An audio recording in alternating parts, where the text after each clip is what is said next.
Hey, what's going on, everybody? What's going on, everybody? What's going on, world? Um, as y'all know, I kind of check in. I've been checking in with you all daily, just giving you some quick tips for authors.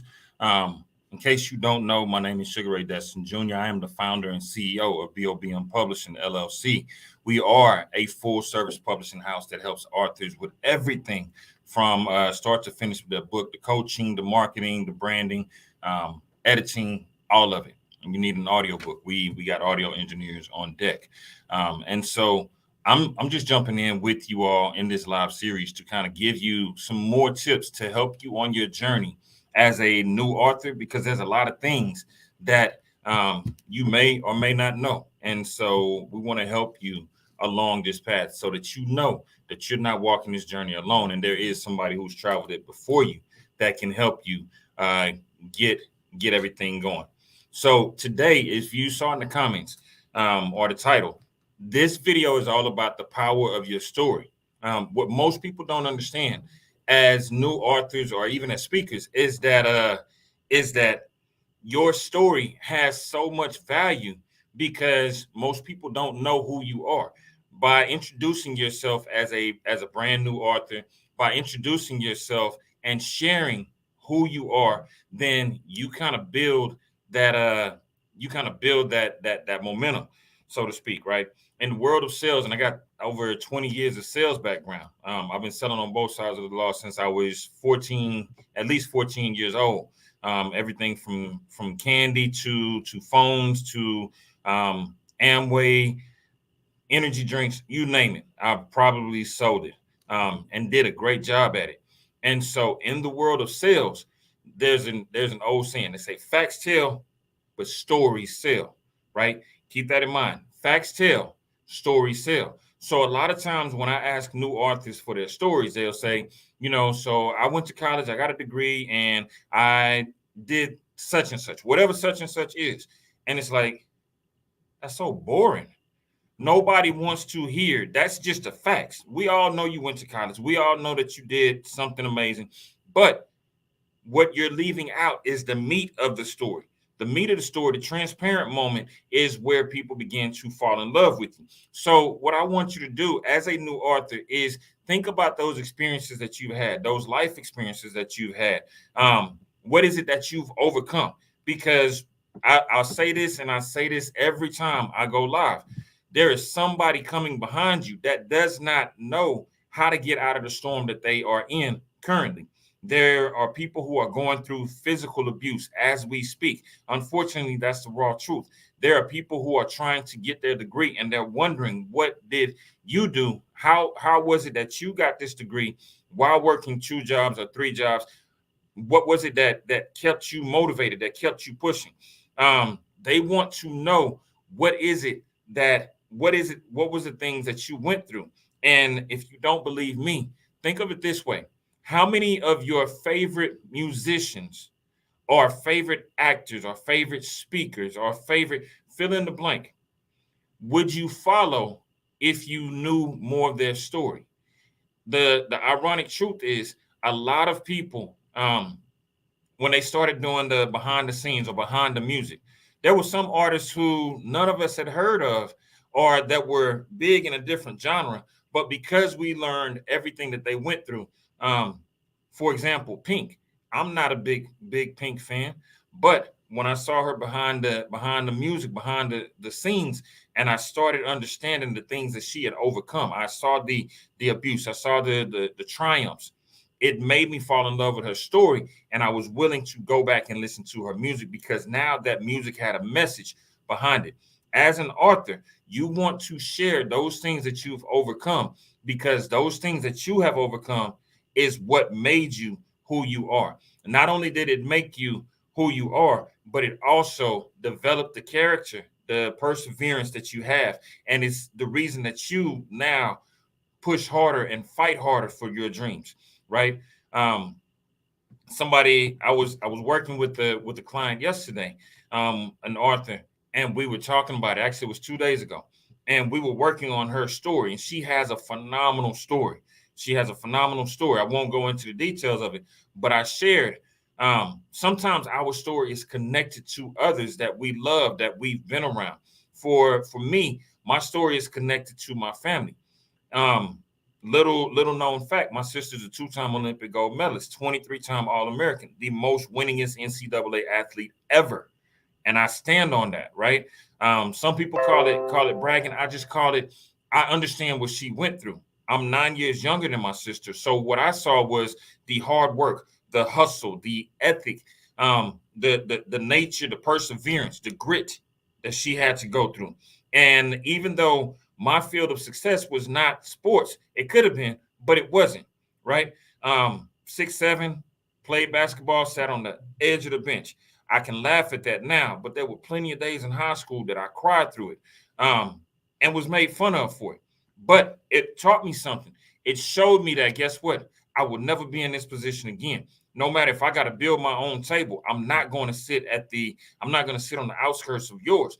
But the fact that I had saw her start off as an athlete who did not have that, who wasn't the fastest on the field, but became the fastest on the field. And I was able to see the tears that she would come home sometimes crying because she lost the race. But when she got faster and she got stronger, it was because she put in those days on the track. She put in those days on the field. I saw her story, and when I first started my career as a speaker, I would share her story every single time because her story was so phenomenal to me, and it not was still is. It is so phenomenal to me that I was elevating her story and at the same time building mine. So when you share your trials, your triumphs, the things that you've went through, that light that finally clicked for you, that's what's going to make people go back and say, I want to learn more about this person. Talk about how you overcame. If your story is, you know what, I grew up in a single parent home, my mom or my dad worked their rear ends off, and we had to take care of each other. It was 5 or 6 of us in the house, and I was the oldest. And because I was the oldest, I had to learn to cook at the age of maybe 8 years old. These are things that people want to know. And a lot of people run from that because it's like, well, that's a shameful moment. Don't be prideful. Do not be prideful, because your story of how you got through something is the same story that's going to free somebody else in this moment for themselves. Um, the last thing I'll touch on with you about the power of your story is this: when you begin to share your story from a place of truth, when you begin to share from a place of passion, when you begin to let people in on your story, what happens is there are plenty of people out there who share your same story. They don't necessarily share every detail, but they can relate. And it allows them to understand, wait a minute, I'm not in this world by myself. There's somebody in this world that has went through things that similar to what I've been through. The greatest selling book of all time, and I say that again, the greatest selling book of all time that has changed the lives of millions and I'm going to say billions of people in this world is the Bible. And if we go back to the Bible, that's my point of reference, right? That's my rule and guide. You look at the stories in there, there's always an antagonist. There's always something that they had to overcome. There's always a hero. There's always a victor in the midst of everything that they were going through. So why do you think that it was written that way? It wasn't, well, this was the miracle that was performed. A blind man gained his sight. No, you kind of understand the backstory of who the blind man was, and then you see him gain his sight. You see how Moses went through. He went through the fact that the Pharaoh was trying to kill all the infants in his time period. His mother sent him off. He ended up in the king's home and had the king's education. Saw that he was missing out on his people. When he went back to defend his people, he ended up killing a man, and then he's in the desert by himself. A lot of us can relate to those moments, not necessarily every moment of it, but what most people start to see is Moses was human just like us. Even though he led hundreds of thousands of people out of Egypt, he was also a stutterer. And a lot of people that start their speaking careers are scared because they don't speak like somebody else. They don't talk like somebody else. But guess what? Moses was one of the greatest leaders that we have ever read about, and he had a speech impediment. Um, there's a lot of people that have been to prison, and they say, "Well, man, the fact that I went to prison and I'm a ex-felon or I'm a returning citizen, um, nobody really wants to hear my story." Guess what? Again, go back and look at that book, the Bible. There are plenty of men who were in that situation. Joseph's story is so great because he went from prison to the palace, second in charge. You have got to understand that your story was given to you for a reason. Start to learn how to tell your story in a way that it impacts others by doing the following things. One, I want you to be transparent about your truth. And don't just go surface level. I did this and this happened. No, I did this while I was going through this. Don't leave out those trials. Don't leave out those trials. Don't leave out those harsh moments that were happening in your life. I want you to really dig in. If it brings tears to your eyes when you talk about it anyway. Because there's somebody who may be sitting in the back of the room just like this. I done heard all these speakers and they talking about all this stuff that they did and what they didn't do, but can't none of them relate to me. And the minute you really dig into that painful moment that you overcame, there's going to be somebody who's sitting there and they're going to say, "Man, I needed exactly what you said." They're the person that you came for. Don't be selfish with your story. Share from a place of transparent truth, and that transparency is going to free them. It's going to open their eyes. Um, don't just leave them on a down moment. When you tell your story, give them the victory that came from it. You can bring them low, but you always want to end it in a high place.